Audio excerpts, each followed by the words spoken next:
ভাইজান, আমি আপনাকে বারবার বারবার বলছিলাম আমার মেয়েটা তো বিধবা হয়ে গেল। ওর বিষয়ে আমি বুঝবো। আমি জানি তুমি আমার কথা কখনো অবাধ্য হবে না। তুই আমাকে কথা দে, তুই ওকে বিয়ে করবি।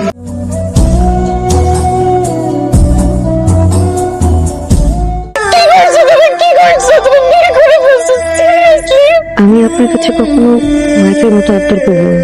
আপনি আপনার লাইফ যেভাবে ইচ্ছে সেভাবে সাজাতে পারেন। তুমি আর ওই মেয়েটা একই সাথে থাকো? ও নিশ্চয়ই নিচে থাকে। তো নিচে থাকারই কথা, ও নিচে থাকে না? আপনি এভাবে বাইরে গিয়ে ঘুমালে বিষয়টা ভালো দেখায় না। আমার বাবা আমাকে ডিগ্রি করতে দেন। রুমের এসি কাজ করছে না, ভেতরে যা।